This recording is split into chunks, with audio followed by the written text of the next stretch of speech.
اب میں آپ کے ذریعے سے اپنا اور اپنے نیو مسلموں کا حق بھی مانگوں گا کہ ہمارے اوپر جو ظلم کیا جاتا ہے، جو نیو مسلموں کو جو ہے وہ گھروں سے جب وہ اسلام قبول کرتے ہیں تو ان کو گھروں سے نکال دیا جاتا ہے، ان کے بچے چھین لیے جاتے ہیں، ان کے اوپر ظلم و ستم کیا جاتا ہے، تشدد کیا جاتا ہے، ان کی جو ہے وہ جائیداد اور املاک کو چھین لیا جاتا ہے، ان کے اوپر جھوٹے مقدمات کر دیے جاتے ہیں، اس کا حساب کون لے کے دے گا؟ میں امت مسلمہ سے اس بات کا سوال کرتا ہوں اور احتجاج کرتا ہوں اور اپنے ارباب حکومت سے یہ جو ہے وہ اپیل کرتا ہوں کہ اس کا مداوع کون کرے گا؟ کیا ہم اتنے ہی گئے گزرے لوگ ہیں؟ کیا ہم اتنے ہی لاوارث ہیں کہ اپنا مذہب چھوڑ کے آتے ہیں تو اپنوں سے جو ہے وہ ذلت اور رسوائی کا سامنا کرنا پڑتا ہے، اور جب امت مسلمہ میں داخل ہوتے ہیں تو مسلمانوں کی طرف سے ہمیں اس طرح کا ناروا سلوک جو ہے وہ برداشت کرنا پڑتا ہے؟ شناختی کارڈ میں ہمارے نام تبدیل نہیں ہوتے، اسناد میں ہمارے نام تبدیل نہیں ہوتے، مختلف مسائل ہمارے لیے ہیں، کمیونٹی کی اسکول کالج یونیورسٹیوں سے ہمیں نکال دیا جائے تو ہمارے لیے داخلے نہیں ہوتے، ہمیں اگر وہ اپنی جو ہے وہ این جی او سے یا اپنی مشنری اسکولوں سے جو نوکریوں سے نکال دے تو نوکریاں ہمارے لیے نہیں ہوتی۔ کیا یہ غیر مسلموں کا موقف تو سنا جاتا ہے، اس کو عالمی سطح پہ اچھالا بھی جاتا ہے؟ آپ لاکھوں روپے لگا کے اس طرح کے سیمینار بھی کرواتے ہیں، ہماری بات کون سنے گا؟ کیا قوم جو ہے وہ ریاست جو ہے وہ عوام کی ماں نہیں ہوتی؟ کیا ہم یتیم ہیں؟ کیا یہ ریاست ہماری بات نہیں سنے گی؟ ہماری آواز کو جو ہے وہ کب اٹھایا جائے گا؟ ہماری بات کو جو ہے وہ کب جو ہے وہ توجہ دی جائے گی؟ تو میں آپ کے توسط سے بڑی یہ actually this is not my speech اور یہ میرا آرگو بھی نہیں، actually this is pain of my heart, میرے دل کی تکلیف ہے جو میں نے آپ کے سامنے رکھی ہے۔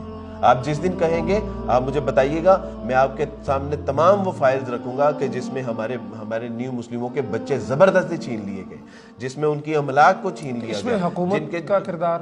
حکومت زیرو ہے۔ حکومت میری بات، حکومت تو دیکھیں ہمیں وہاں پہ بات نہیں کرنے دے رہی۔ کیا یہ حکومت کی سطح پہ نہیں تھا؟ یہ بین المذاہب جو یہ جبری تبدیلی مذہب کے حوالے سے جو پروگرام ہوا تھا، مین بنیادی سٹیک ہولڈر تو آپ ہیں۔ ہم تو یہی احتجاج کر رہے ہیں اور آئندہ کے بعد ہم اس بات پہ احتجاج کریں گے۔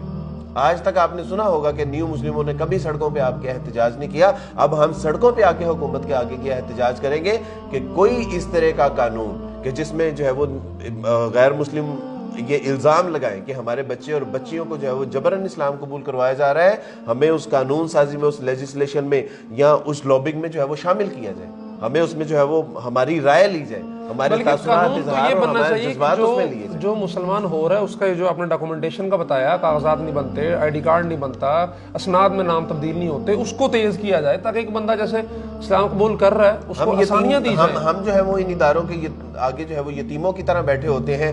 ہمارے نام تبدیل کرنے کے لیے نادرہ نے پتہ کیا شرط لگائی ہے؟ اس نے کہا کہ اگر ایک نیو مسلم کو اپنی شناختی کارڈ میں نام تبدیل کرنا ہے تو اپنے خاندان کے فرد لے کے آئے، اپنے والد کو، اپنی والدہ کو یا اپنے بھائی کو لے کے آئے، اور یہ وہ لوگ ہوتے ہیں کہ جو اسلام قبول کرنے کے بعد اس کو تلاش کر رہے ہوتے ہیں اس لیے کہ جہاں ملے اس کی گردن مار دیں، اور یہ کہتے ہیں کہ اس کو لے کے آئیں تاکہ آپ کا نام تبدیل کر سکیں۔ جب ہم نے اسلام قبول کرنے کی سند لینی ہوتی ہے تو جا کے دیکھیے جو آپ کا اوقاف کا محکمہ ہے اس میں یہ شرائط لگائی جاتی ہیں کہ ایک شخص کو سند لینے کے لیے اس کو 2 گواہ لانے پڑیں گے، ان 2 گواہوں کے آئی ڈی کارڈ کی کاپی لانی پڑے گی، ان کاپیوں کو اوتھ کمشنر سے جو ہے وہ ویریفائی کروایا جائے گا۔ یعنی یہ تو الٹ ترتیب ہو گئی، یعنی اسلام قبول کروانے پہ زبردستی نہیں ہو رہی بلکہ جو قبول کر رہا ہے اس کو واپس بھیجنے پہ اسلام زبردستی ہو رہی ہے۔ قبول کرنے کے حوالے سے اتنی جو ہے وہ مشکلات ہمارے لیے پیدا کی جا رہی ہیں یا ان کی ڈاکومنٹیشن کے حوالے سے کہ یہ چاہتے ہیں کہ بددل ہو کے واپس چلا جائے، یہ اسلام میں نہ رہے۔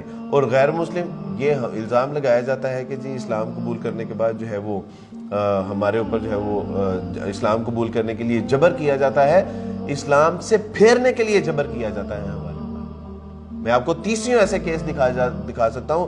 آج بھی ہماری کچھ ایسے جو ہے وہ اپنا بہنیں ہیں، کچھ بیٹیاں ہیں، کچھ بھائی ہیں کہ جنہوں نے اسلام قبول کر لیا ہوا ہے لیکن والدین نے ان کو بلیک میل کیا ہوا ہے کہ جس دن تم نے جو ہے وہ اس کا اظہار کیا تمہارے ساتھ بہت سختی والا معاملہ پیش کریں گے۔ میں نام نہیں بتا سکتا ان کے، میں کس طرح بتاؤں؟